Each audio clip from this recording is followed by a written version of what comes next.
ഇത് ഇന്നലെ രാത്രിയിലെ വീഡിയോ ആണ്. വൈകുന്നേരം ആയപ്പോൾ കഞ്ഞിയും കറിയെല്ലാം വെച്ചായിരുന്നു. പക്ഷേ കഴിക്കാനൊരു മടി.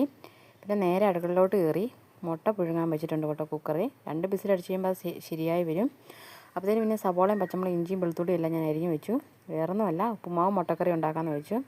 കാരണം എല്ലാ ദിവസവും രാത്രി ചോറ് കഴിക്കാനൊരു മടിയാണേ. ഇന്ന് പ്രത്യേകിച്ചും മടി തോന്നി. അപ്പോൾ പിന്നെ ഉണ്ടാക്കാമെന്ന് വെച്ചു. പിന്നെ ചട്ടി വെച്ചു, വെളിച്ചെണ്ണ ഒഴിച്ചു, കടുകിട്ടു, സവാള പച്ചമുളക് എല്ലാം ഇട്ട് നന്നായിട്ട് വഴറ്റി കൊടുത്തു. എന്നാലേ പെട്ടെന്ന് മൂത്ത് വരുള്ളൂ. മൂത്ത് വന്നു കഴിയുമ്പോൾ ശേഷം പിന്നെ വെള്ളം ചേർത്ത് കൊടുക്കുന്നുണ്ട്. പിന്നെ ഇച്ചിരി മഞ്ഞൾപ്പൊടി ഇട്ട് കൊടുക്കുന്നുണ്ട്. കാരണം എന്താണെന്ന് വെച്ചാൽ ഒരു കളറിന് വേണ്ടിയാണ്. ഇങ്ങനെ മഞ്ഞൾപ്പൊടിയൊക്കെ ചേർത്ത് കൊടുത്ത് നല്ല രസമാണ് ഉപ്പുമാവ് കാണാൻ തന്നെ.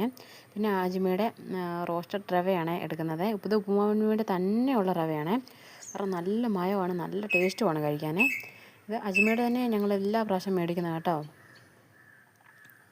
റവയെ ചേർത്ത് കൊടുക്കുമ്പോൾ തന്നെ അറിയാം നല്ല വലിപ്പമുള്ള തരികളാണ്. പിന്നെ വെള്ളമെല്ലാം തിളച്ച് വന്നപ്പോൾ ഞാൻ പിന്നെ റവ ഇട്ട് കൊടുത്തു. പിന്നെ ഇളക്കലാണ് അടുത്ത പരിപാടി. കാരണം നന്നായിട്ട് മിക്സ് ചെയ്ത് എടുത്തില്ലെങ്കിൽ കട്ട പിടിച്ച് പോകും. പിന്നെ ഏകദേശം ഉപ്പുമാവെല്ലാം റെഡി ആയിട്ടുണ്ടായിരുന്നു. കാരണം നല്ല രസമാണ്, നല്ല മയമാണ് കഴിക്കാൻ. എനിക്ക് ഭയങ്കര ഇഷ്ടമാണ് ഉപ്പുമാവ്. പിന്നെ മുട്ടക്കറിക്കുള്ള പരിപാടി തുടങ്ങി.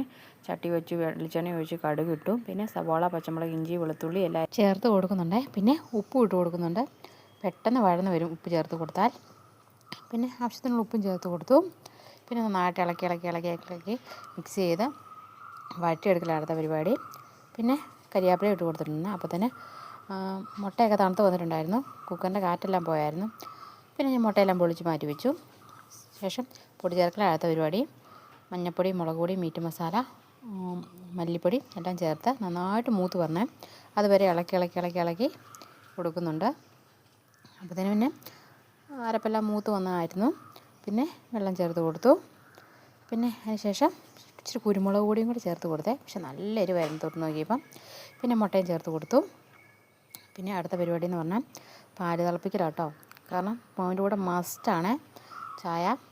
പിന്നെ ആദ്യം തന്നെ വെള്ളം ഞാൻ ഒഴിച്ച് വെച്ചിട്ടുണ്ടായിരുന്നു പാനിലോട്ട്. അതിന് ശേഷം പാലൊഴിച്ച് കൊടുത്തു. മുട്ടക്കറി പിന്നെ തണുത്ത് വന്നിട്ടുണ്ടായിരുന്നു. അത് പിന്നെ ഞാൻ അടച്ചു വെച്ചു. പിന്നെ ഗ്ലാസ്സിലോട്ട് പഞ്ചാര ഇട്ട് ചായപ്പൊടി ഇട്ടു. ഇനി ചായ ഇങ്ങനെ എടുക്കാമെന്ന് വെച്ചു. കാരണം എന്താ വെച്ചാൽ കുഞ്ഞിനും കൂടെ കൊടുക്കുന്നതുകൊണ്ട് പിന്നെ ചായപ്പൊടി ഇട്ടാൽ കൊടുക്കാൻ പറ്റുകയില്ല കേട്ടോ. അതുകൊണ്ട് പിന്നെ ഞാൻ ഗ്ലാസ്സിലോട്ട് തന്നെ എടുക്കാമെന്ന് വെച്ചു. പിന്നെ മുട്ടക്കറിയെല്ലാം പാത്രത്തിലോട്ട് കോരി മാറ്റി വെക്കുന്നുണ്ട്. കാരണം കഴിക്കാമെന്ന് ഓർത്തു. ഭയങ്കര വിശപ്പായിരുന്നേ സന്ധ്യയായപ്പോൾ. ചേട്ടാ എല്ലാ ദിവസം കടി കൊണ്ടിരുന്നതാണ്, പക്ഷേ ഇന്ന് കൊണ്ടുവന്നില്ല. അതുകൊണ്ട് നല്ല വിശപ്പായിരുന്നു. പിന്നെ ഞാൻ എല്ലാം ടേബിളെ കൊണ്ട് സെറ്റാക്കി വെച്ചു. അപ്പോഴാണ് ഒരു കാര്യം ശ്രദ്ധിക്കുന്നത്, മണി പ്ലാന്റ് പുതിയൊരു ഇല വന്നിട്ടുണ്ട് കേട്ടോ. ഞാൻ വെള്ളം ഒഴിച്ച് കൊടുത്തായിരുന്നു, അത് ശ്രദ്ധിക്കുന്നൊന്നും ഉണ്ടായിരുന്നില്ല. നല്ല രസമുണ്ടായിരുന്നു കാണാൻ. ആദ്യം കൊണ്ടുവന്നപ്പോൾ എനിക്ക് ഭയങ്കര മടിയായിരുന്നു നട്ട് വെക്കാനൊക്കെ. എന്തിനാ ചെടിയൊക്കെ എന്ന് ഞാൻ ഓർത്തു. പക്ഷേ വെച്ച് വന്നു കഴിഞ്ഞപ്പോൾ നല്ല രസമുണ്ട് അത് വളർന്നു നിൽക്കുന്നത് കാണാനേ. പിന്നെ ഞങ്ങൾ കഴിക്കാൻ വേണ്ടി ഇരുന്നു കേട്ടോ. 7:30 സമയം. കുഞ്ഞാണ് ചേട്ടായുടെ മടിയിരുന്ന് ഭയങ്കര അലമ്പാട്ടോ. ഞാൻ എന്നാ വെച്ചാൽ അവനെ എടുക്കാത്തതെന്ന് ചോദിച്ചാൽ ഭയങ്കര ചൂടാട്ടോ, വേർത്ത് ഒഴുകുമായിരുന്നു. പിന്നെ അവനെ വെച്ചുകൊണ്ടിരുന്ന് കഴിക്കുമ്പോഴത്തേന് എനിക്കെന്തോ പരവേശം പോലെ തോന്നി. പിന്നെ ഞാൻ ചേട്ടായുടെ കയ്യിലോട്ട് അങ്ങ് കൊടുത്തതാണ്. പിന്നെ ചായ കുടിച്ചപ്പോൾ നല്ല ചൂടായിരുന്നു. പിന്നെ ഞാൻ ഇച്ചിരി വെള്ളം കുടിക്കുന്നുണ്ട്. കാരണം തൊണ്ടയിൽ നിന്ന് ഇറങ്ങി പോകണ്ട, തൊണ്ടയിലിരിക്കുമായിരുന്നു. എനിക്ക് ഉപ്പുമാവ് കഴിക്കുമ്പോൾ എപ്പോഴും ഇങ്ങനെയാണ്, വെള്ളം അടുത്ത് വേണം.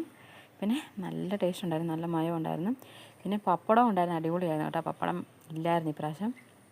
പിന്നെ എല്ലാ പ്രാവശ്യം ഉപ്പുമാവ് ഉണ്ടാക്കുന്നതും കൂടെ പപ്പടം കഴിക്കുന്നതാണ്. ചേട്ടായത് ഇതൊക്കെ ഇരുന്ന് പറയുമ്പോൾ ഞാനത് നോക്കി ചിരിക്കുന്നുണ്ട്. കുഞ്ഞിനെ ശ്രദ്ധിക്കണം. കുഞ്ഞിനാണെ പിടയ്ക്കുന്നു, അങ്ങോട്ട് തിരിയുന്നു ഇങ്ങോട്ട് തിരിയുന്നു, ഭയങ്കര അലമ്പാട്ടോ. കഴിക്കാൻ വേണ്ടിയാണ്. കാരണം വായി വെച്ച് കൊടുക്കുമ്പോൾ പെട്ടെന്ന് കൊടുക്കണം, ഇല്ലെങ്കിൽ അവന് ഇഷ്ടപ്പെടുകയില്ല. അങ്ങനെ ഇരുന്ന് കാര്യവുമാണ് കേട്ടോ.